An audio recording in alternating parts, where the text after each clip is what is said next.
Good afternoon, everybody. Here is Misunderstood and the captain here with that big old smile on his face. And you want to know why he's smiling like that? It's because he is going to make a Greek night out of this delicious raw meat that you see on the counter here. We are in the big old town of Nashville, Tennessee, and he is visiting his son. We are visiting his son and girlfriend, Drew and Emily, and we're gonna make them a Greek meal tonight. And the captain's gonna be the big chef here because he does most of the cooking in the household, as you can tell. But I am gonna be his little helper, so take it over. You know, I was hired to do cooking, not filming. You haven't been hired for your Here's the productions here. Okay. Yassas, y'all. This afternoon, like she said, we are preparing a Greek meal. I'm making chicken souvlaki. This is going to be so beautiful when I get done with it. Going to make a beautiful Greek salad.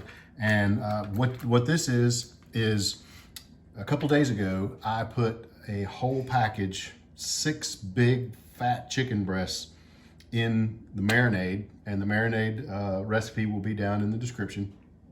Put it in there, zipped it up in my air vacuum seal bag and let it marinate overnight, then threw it in the freezer because we had to come up here and it was gonna be a little bit too much time. So we're a few hours away. So it's now thawed out and I have taken my meat hammer here and— You see that meat hammer, y'all? I hide this at night. Yeah.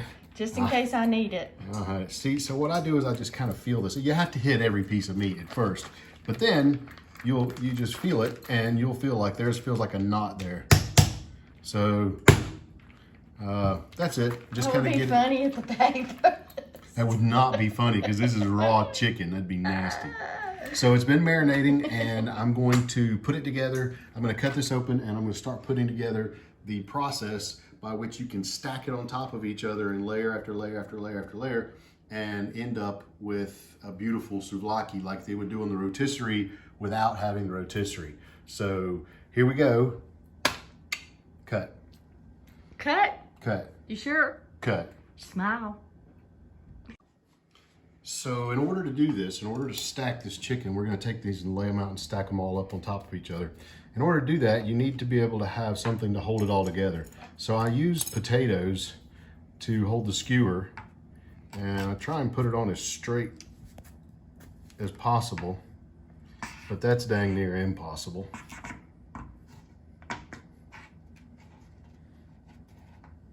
The problem with things like this is it's dang near impossible to do that because things that are impossible have tendencies to— I was trying to use a song lyric. There was a song lyric I was trying to incorporate in there. No, I was trying to incorporate a song lyric. What this will do is this will keep the chicken off the bottom of the pan, because at the bottom of the pan, I'll post a picture because I know I've taken a picture of that. It makes a giant thick mess, giant mess. Don't use glass.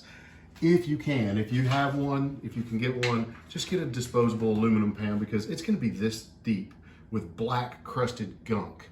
And you don't want to eat that. And so you definitely don't want your food to be laying down in it. So you're using the potatoes as a base. I'm using the potatoes as a base to raise the chicken up. The skewers up. And to hold the skewers up so that I can take the chicken and put it down over this. Cool. That's what I'm doing now. All right. Boy, that looks so colorful. I'm about to cut these bad babies up. You ready there, Captain? Yeah, keep going. So, like I said, this has been marinating for a couple days, been frozen and thawed out. Ordinarily, I wouldn't do that. I'm not gonna put it on that. And I wouldn't do that ordinarily, but in this case, it just made sense. You want to bring it back over here? So, because I moved it just to do the veggies. But you can put it back over here. Yeah, I don't really should move that out of the way. I don't want to get raw chicken on that. So, and it is raw chicken, so it's a bag of poison right now. So keep your stuff away from it. Yeah, we all know what chicken can do for you raw. Yeah. So not fun. We're going to be gloves. This recipe is normal. I've got it all below. But what we're gonna do is we're gonna take and cut up slices of onion, and in between the layers, at some point, maybe every 2-3 layers, we're gonna put some onion in there to help give So it I some need more to flavor. get the onion cutting. That's exactly right. Cutting So the these onion.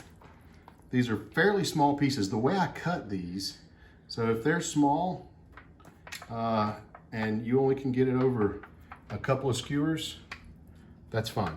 It just needs to hang on. I cut these small so that they hammer out good.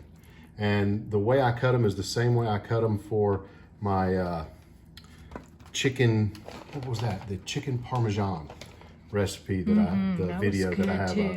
Yeah, that's good stuff. And see, you gotta watch out for that, because if that's already gonna do that, it's never gonna get any better.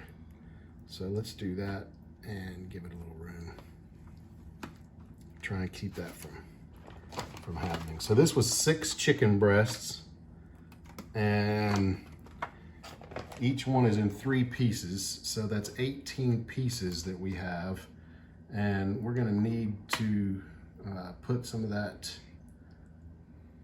onion on here. So you while get the you do idea. that, I'll go ahead and start on the onion. So I'm almost done. You can see I've got some red onion on there. I went ahead and sloshed it around in the marinade real good. And then I'm almost done, and I'm just gonna take, these are actually a little bit smaller than I would have normally done, but it'll work, you know. This isn't rocket science here. This is about a good presentation and great flavor. So I'm taking some of the last little bits and just kind of sliding them on. You can, at this point, you can put something on top, like a half of a tomato or half of an onion or something like that on top of here. But anything that's in here, you're gonna cook this for hours, it's not gonna be good. It's gonna be overcooked, it's not gonna be good. So I don't do anything with this. Next thing I'm gonna do is wrap this in parchment and then foil and stick it in the oven. And we're gonna let it cook for a while. Okay, so we've been cooking for 3 hours now. And I'm about to take it out of the oven and pull the wrap off of it, and then we're gonna crisp the outside for another few minutes. But this is it. Let's see what we have here.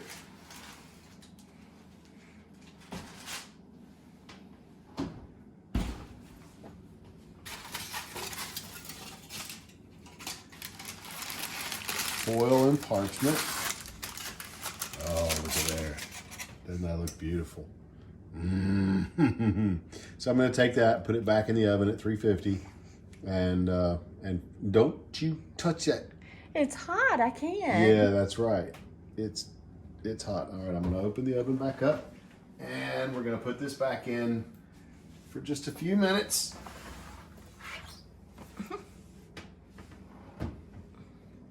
Alrighty. All right, I just pulled this out of the oven. It's been in for 3.5 hours now. Does that look beautiful or what? We've got some naan heating up. We've got Greek salad, fixings for the sandwiches, and we are about to chow. All right, so I've got my naan. You're noisy. You guys, hey, kettle, you're black. I'm gonna cover it with tzatziki, fresh made tzatziki. Now I'm gonna take. Can I have some? You over here eating.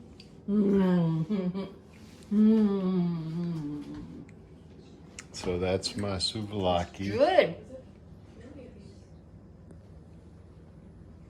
I'm gonna take that and I'm gonna put it all, cut some more off and put it on there with some fresh onion and tomato and probably some more tzatziki.